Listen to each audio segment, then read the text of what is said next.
Muito bem, estamos de volta. Vem pra cá, a Vida e Saúde vai falar sobre saúde emocional hoje aqui e vai falar de um sentimento que a gente nem sempre gosta, medo.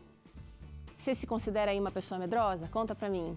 Como é que você reage quando você se depara com uma situação que te causa medo? É claro que é natural pensar nesse medo como algo ruim, algo difícil, mas, assim como outros sentimentos que a gente considera negativos, o medo pode proteger a gente de muitas coisas prejudiciais. Só que existe sim aquele medo que paralisa, que impede a gente de seguir vivendo e não só vivendo, mas crescendo na vida também. E é sobre esse medo paralisante que a gente conversa hoje por aqui. E a gente convidou aqui para nos ajudar com essa conversa a psicóloga e professora do curso de psicologia do NASP, o Centro Universitário Adventista de São Paulo. Quem está com a gente hoje é a Vivian Araújo. Vivian, chega mais, bem-vinda! Oi, Peru! Tanto tempo! Que bom te ver pessoalmente, tá mais linda, né? Obrigada. Fazia tempo que a gente só se encontrava via as telas e é muito bom estar aqui de volta. É bom mesmo receber você e falando de um assunto tão importante que tem dificultado a vida das pessoas. Eu acho que a pandemia potencializou isso em todos nós. A gente chegou num nível muito difícil de imaginar, porque assim, a gente tem algumas pessoas que têm esse medo mais aflorado, mas a pandemia fez todo mundo em algum momento ficar com ele lá em cima. E a gente tinha um motivo concreto para ter medo, né? A gente não sabia o que acontecia, a gente tinha muito risco e isso mexeu muito com a gente, sim. Ai, mas eu quero saber. Do ponto de vista psicológico, a gente vai conhecer o medo, mas eu quero saber na prática, porque a nossa repórter Ana Mintureta foi para as ruas dar uma sondada aí para conhecer o medo que tem paralisado as pessoas. Vamos ver o que ela encontrou. Estamos em um shopping em São José dos Campos para saber como será que as pessoas têm lidado com os próprios medos, hein?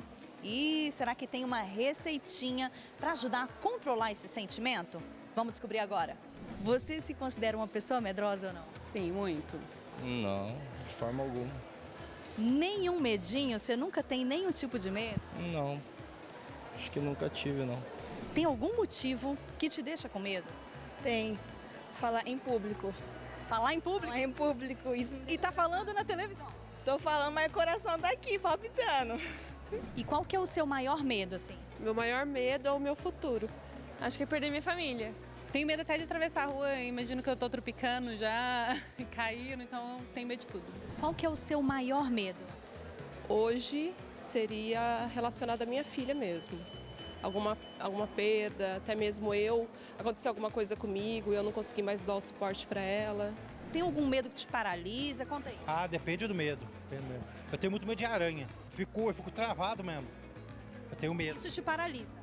Ah, sim. Você acha que o medo é um sentimento bom ou ruim?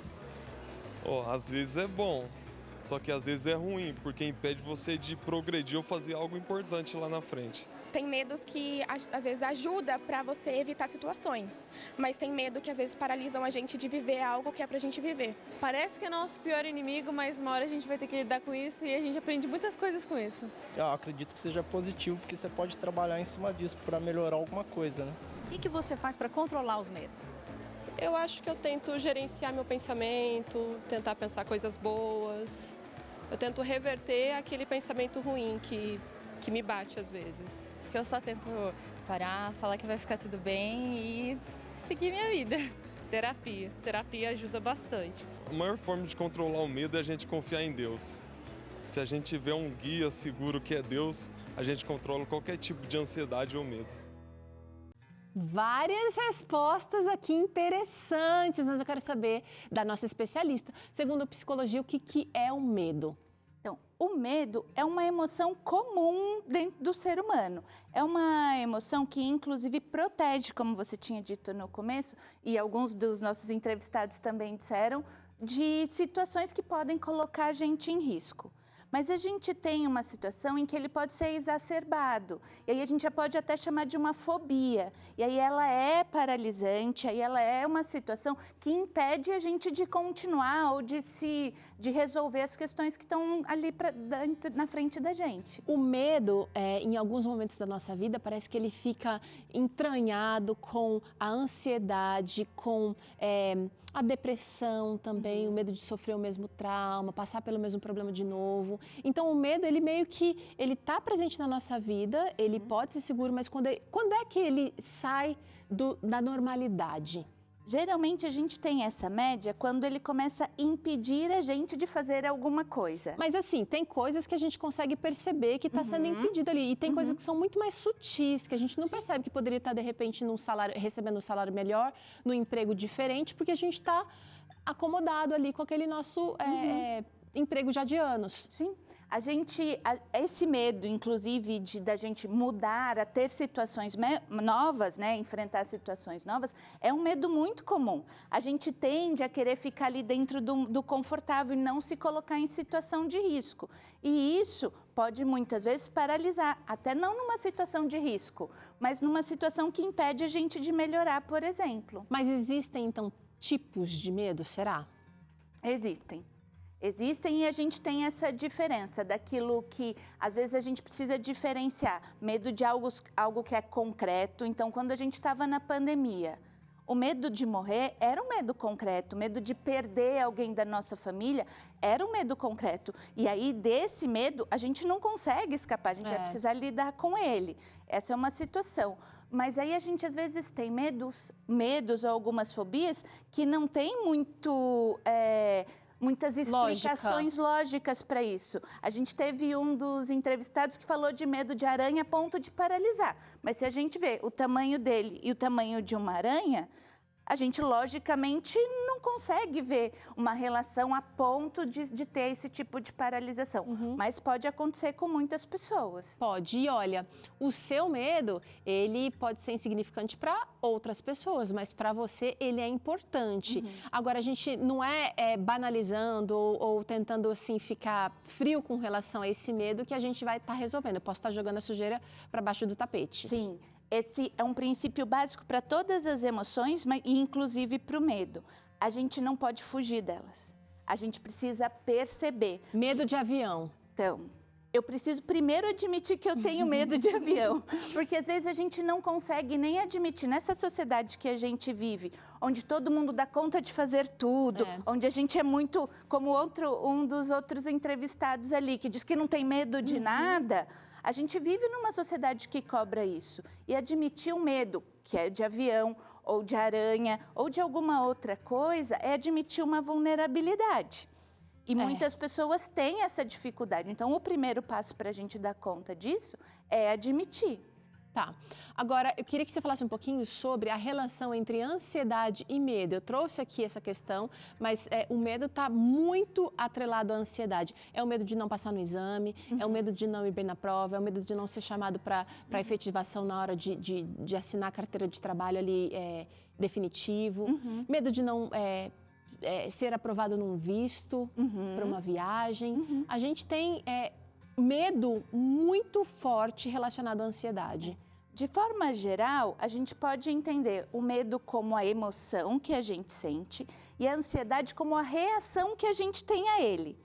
Ambos podem colocar a gente em situações de proteção, mas a gente precisa a forma como a gente reage é a ansiedade. Até as fobias que a gente chama, porque quando a gente fala de fobia, a gente está falando já de um transtorno, de uma doença. E aí ela está dentro da classificação dos transtornos de ansiedade, está ali dentro do mesmo nível. Tá, agora é o seguinte, vou trazer aqui o exemplo dos nossos entrevistados, porque teve gente que admitiu ter medo de uma coisa pequena, como aranha, como barata, como, não sei, tem gente que tem medo de rato, você tem medo do que aí?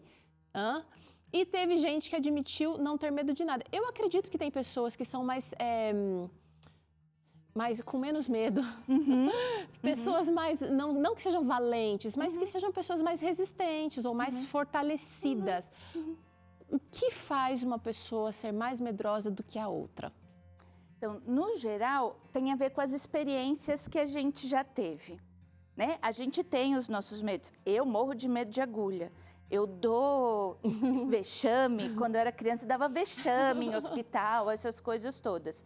E aí, toda vez hoje que eu vou tomar uma injeção, não é uma situação fácil. E aí eu tenho que fazer toda uma preparação. Não consigo ficar olhando quando estão fazendo exame, essas coisas todas, por conta de uma preparação. Porque a minha referência de preparação, de injeção, sempre foi muito difícil.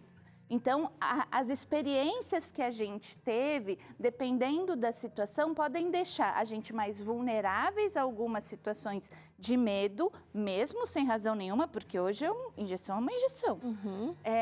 Ou mais fortalecidas, dependendo da forma como a gente lida, ou como a gente foi ensinado a lidar com isso. Bom. Agora, a gente não pode voltar no tempo. Então, talvez você está lembrando aí de momentos que você viveu na infância que foram traumáticos ou talvez com microtraumas aí que fazem hoje você paralisar diante de situações que você gostaria de vencer. Você quer vencer alguns desses medos? Eu tenho certeza que sim. A Bíblia fala, Vivian, que o amor de Deus lança fora todo o medo. E eu acho que uma pessoa aí também dos entrevistados falou, né? Pensar em Deus me ajuda, me fortalece, porque se eu penso nele como um Deus que está ali comigo, me abraçando, eu não preciso temer, mas calma. Ainda assim, a gente vai ter que lidar com os medos, mesmo sendo um crente, mesmo acreditando e confiando em Deus. E Deus nos ajuda a lidar com o medo de maneiras práticas. A gente vê várias situações da Bíblia, Deus falando, olha, eu tô aqui com você, não tenha medo, eu tô estendendo a minha mão, eu vou estar com você até o final dos dias. Ou ele manda uma pessoa para estar junto com a gente ali nos momentos de maior dificuldade. A gente tem que ter esse suporte. Agora, você vai trazer dicas aqui pra gente, dicas não, você vai trazer aqui situações que a gente pode usar para controlar esse medo. O medo é necessário, ele pode ser saudável, né? Mas a gente também precisa usar técnicas para se acalmar. Vem comigo agora, porque você não vai mais ser impedido pelo medo te aprisionando aí. A primeira questão que eu quero que a Vivian comente aqui pra gente seria a investigação desse medo. Primeiro eu vou ter que sentir dor. Sim, por isso que não dá para fugir. Eu senti, não dá para negar. Eu vou ter que ir atrás, entender o que é que está acontecendo, por que é que isso está me mobilizando tanto, né? Só quando a gente conhece aquilo que é uma situação de vulnerabilidade, a gente tem condição de fazer diferente. Às vezes tem coisas que a gente não lembra. Sim. Então eu vou ter que, de repente, às vezes conversar com a minha mãe, conversar com a minha tia, conversar com um amigo, com um irmão, para entender de onde vem esse medo. Seria mais ou menos isso? Sim, eu posso buscar essas referências externas, mas se eu também não tiver essas coisas, percebe como você está se sentindo naquele momento. Qual é a reação no teu corpo? Que lembranças que isso está te remetendo? Isso também já pode ajudar de alguma forma a você começar a lidar com isso. Estamos dissecando o medo por aqui hoje. Olha a segunda proposta aqui para você sair da gaiola, sair da prisão do medo. É preciso enfrentar o medo com racionalidade. Vamos usar exemplos concretos. Sim. A gente vai precisar começar a olhar para uma situação, se ela tem sentido ou não tem. Isso vai ajudar a gente a controlar. Então, a situação da pessoa que trouxe pra gente o medo de aranha, ou o medo de perder o filho. Né? Na pandemia, ela era uma situação concreta, de racionalidade. E aí, o que a gente fez? Pensou em estratégias para se defender disso. E aí, diminuir esta situação. Ele não foi embora completamente porque era uma situação concreta. E aí, a gente enfrentou estratégias para conseguir lidar com isso. E aí, quando é um medo irracional, tipo, um medo de injeção, né? Tá, mas para você esse é um medo real, ele é grande. Real. Gente, eu passo vergonha, a pessoa, você tá com medo, assim, muito, só continua aqui. Ele efetivamente mexe. Mas aí, assim, tá, o que vai acontecer comigo dentro dessa situação?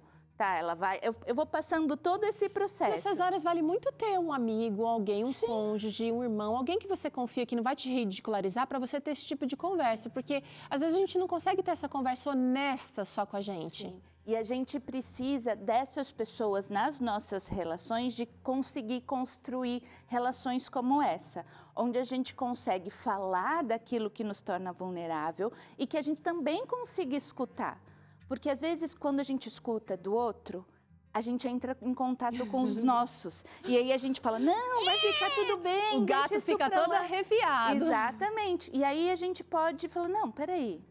Se eu conseguir olhar, né, de um outro olhar, escutar ele, o medo dele, eu, inclusive, na troca, consigo pensar em outras estratégias para também lidar com os meus. Legal. Se eu não me afastar, eu consigo saber o que fazer com essa situação. Então, trazer esse medo todo para a racionalidade, vai conversar, vai dissecar esse medo mesmo. Outra situação que a gente pode usar para sair da gaiola do medo, sair da prisão do medo, minha gente. Essa daqui, eu não sei se você consegue por conta ou precisa de ajuda profissional, desenvolver o autocontrole. É interessante que o autocontrole, Vivi, ele não é desenvolvido somente em situações extremas. A gente pode treinar o autocontrole com coisas pequenas. Sim. Por exemplo, tem uma situação que a gente vai passar por uma situação de medo, uma cirurgia, por exemplo, ou uma viagem dos filhos que a gente não vai estar perto. Se a gente conseguir imaginar aquilo que é desconhecido, causa muito mais angústia e pode gerar muito mais medo. Mas se eu sei aonde vai, então eu pesquiso para onde vai. Né? Com quem vai, qual é a situação, eu consigo me sentir mais no controle desta situação e isso me ajuda a diminuir o medo, assim, eu conhecer a realidade me ajuda a desenvolver o autocontrole nesse sentido. Legal. Né? Ou, por exemplo, a gente pode não se orgulhar das estratégias que a gente usa, eu não consigo olhar para a agulha, por exemplo. Mas eu consigo enfrentar essa situação. Consigo passar o exame, mas não me peça para olhar. Então, são situações que a gente vai desenvolvendo depois que eu soube o que me gera medo. E aí eu vou pensar numa estratégia para que eu consiga me controlar dentro dessa situação. Tem algumas técnicas, por exemplo, de respiração, que alguns psicólogos acabam recomendando, para a gente conseguir, quando a situação está muito exacerbada, né, a reação está muito grande, para a gente conseguir, sim, entrar no eixo de novo e conseguir lidar com a situação. Existe crise de medo? Sim, como ele está dentro dos transtornos ansiosos, uma situação de medo pode me desencadear uma reação ansiosa nesse sentido. Tá, quem tem fobia de elevador, por exemplo, ou de avião. Vai sentir falta de ar, vai sentir, né, um medo super exacerbado, não vai conseguir taquicardia, essas situações, porque o medo tem uma questão que é da emoção, mas que também é biológica. E aí a gente vai precisar lidar com essas questões. Por que eu perguntei? Porque eu quero saber se essas estratégias aqui para investigar essa causa do medo, talvez não no momento ali da crise, né, mas para tratar com racionalidade, para desenvolver o autocontrole, se a gente consegue, de repente, ajudar alguém que está passando por uma crise. Sempre, e aí para pessoas... Porque a gente não sabe, não sei, você já viu alguém passando por uma crise assim? A gente não sabe muito como abordar. Então, no geral, quando a pessoa está muito agitada, o que a gente vai precisar é aconchegar, o que a gente chama de holding, assim, nesse sentido. Porque se a gente começar a dar mais informação, o cérebro já está com menos oxigênio. Isso não vai dar conta. Então é ficar perto. Fica por perto. A gente pode ter, se a pessoa conseguir uma coisa de toque, para a gente ir aos poucos, trazendo ela de volta para essa noção do corpo e da situação real em que ela se encontra. Vamos seguir em frente? Como é que a gente trabalha, então, essa questão do medo? A gente está tentando aqui trazer situações pontuais para você trabalhar esse medo paralisante. Essa agora é procurar um especialista. A gente acha ainda que só vai em psicólogo quem não está batendo bem da cabeça. Vou usar o termo da minha avó aqui.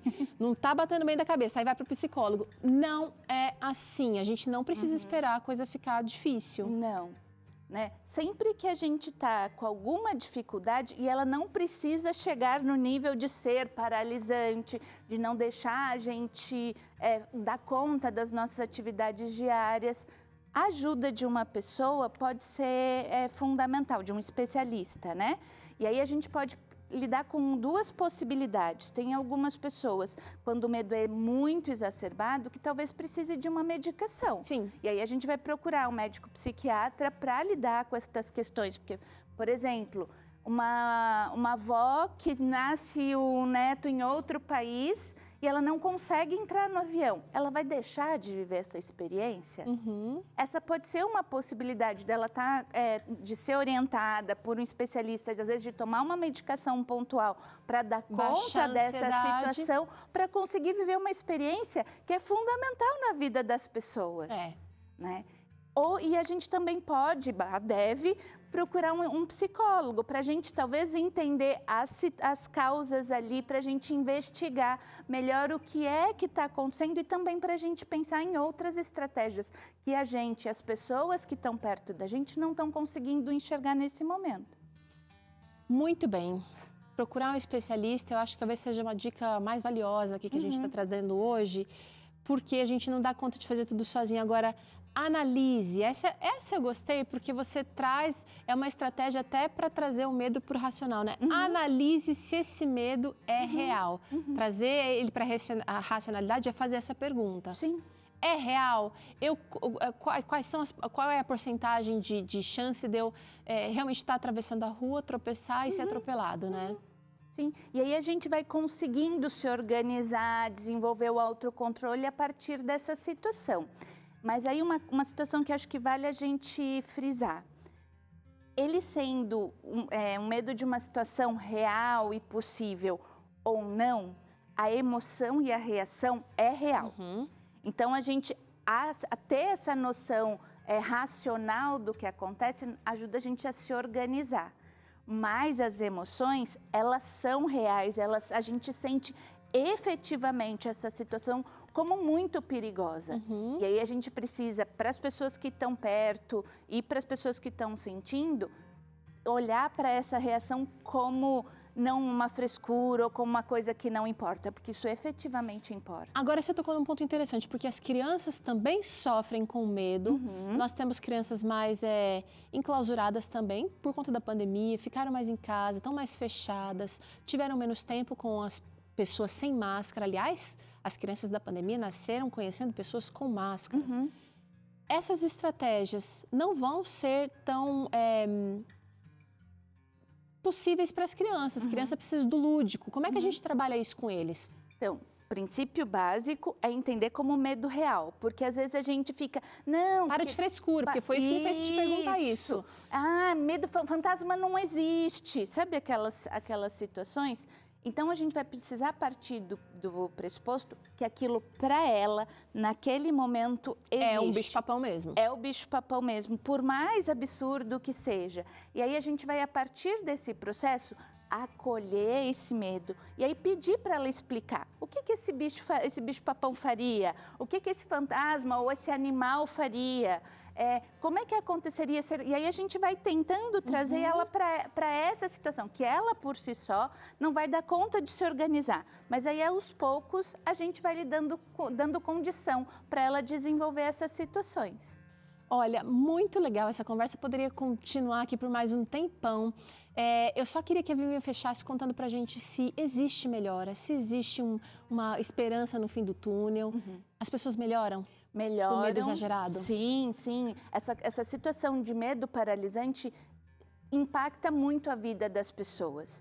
E aí existe a possibilidade, né? Mesmo com a ajuda de um especialista, com aquilo que a gente chama de rede de apoio, que isso também é fundamental, dando crédito para aquilo que ela fala, dando valor para aquilo que está acontecendo, aí a gente tem condição, enquanto pessoa que está mobilizado pelo medo, se organizar e pensar e viver uma vida com muito mais qualidade. Ai, que bom, né? Que bom conhecer, falar sobre dificuldades que realmente podem ser, como disse a Vivian aqui, controladas, reorganizadas na nossa vida. Eu quero te convidar agora para conhecer mais sobre o curso de Psicologia do NASP, um curso que tem tradição, que tem qualidade. Acessa lá o nasp.br para saber e você vai ficar por dentro de tudo, não só do curso de Psicologia, mas de tudo que rola por ali. Vivian, obrigada.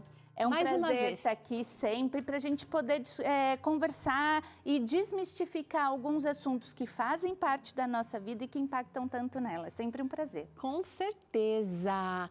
Ó, a gente vai fazer um intervalo agora, bem curto. Na volta tem claramente aqui com o Dr. César falando sobre o que é felicidade, se é possível ser feliz. E ainda hoje tem um surpreendente patê de talo de couve. Olha que lindo que ele fica.